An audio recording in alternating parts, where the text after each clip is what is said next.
Assalamualaikum warahmatullahi wabarakatuh. Nama saya Muhammad Fahrul Roji Tantawi, NIM 19020620, mata kuliah Manajemen Strategik. Saya akan menjelaskan pengaruh keputusan strategis bagi lembaga pendidikan. Definisi keputusan. Keputusan merupakan proses pemilihan alternatif, tindakan untuk mencapai tujuan atau sasaran tertentu. Keputusan dilakukan dengan pendekatan sistematis terhadap permasalahan melalui proses pengumpulan data menjadi informasi serta ditambah dengan faktor-faktor yang perlu dipertimbangkan dalam pengambilan keputusan. Definisi keputusan strategis dan kebutuhan akan keputusan strategis.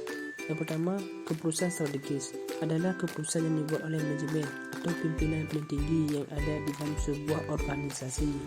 Keputusan strategis ini dibuat untuk mengatasi setiap perubahan lingkungan yang ada di dalam sebuah organisasi seperti pengurangan pegawai. Keputusan strategis biasanya dapat digunakan dalam jangka panjang.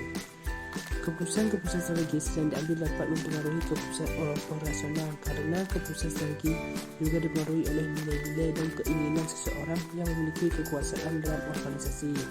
Dan yang kedua, kebutuhan akan kepuasan strategis pada dasarnya merupakan suatu harapan yang ingin diperoleh oleh para pelanggan, baik dalam bentuk harga, pelayanan, kenyamanan, atau hal-hal lain yang secara langsung akan memberi kepuasan kepada pelanggannya.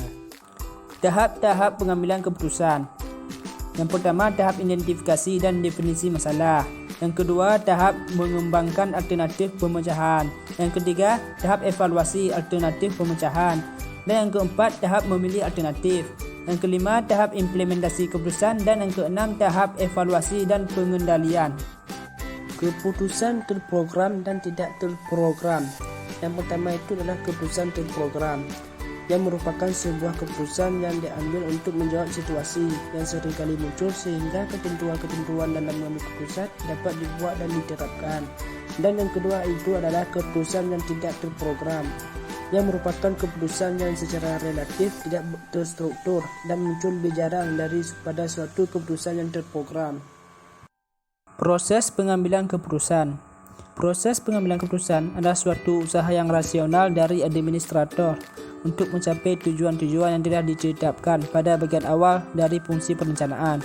Prosesnya mulai dan berakhir dengan pertimbangan. Ia memerlukan kreativitas, keterampilan kuantitatif dan pengalaman.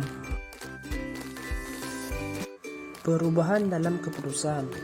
Yang pertama itu adalah incremental checks, yang merupakan dampak perubahan keputusan yang dapat diperkirakan berapa persentase perubahan yang akan terjadi ke depannya berdasarkan data-data yang terjadi di masa lalu, stories.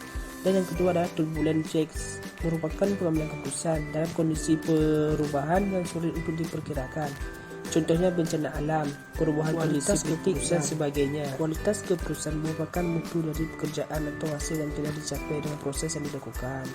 Kualitas keputusan merupakan mutu yang dihasilkan dari hasil keputusan yang telah diaplikasikan secara maksimal dan terlihat hasilnya secara maksimal serta dinilai secara maksimal juga.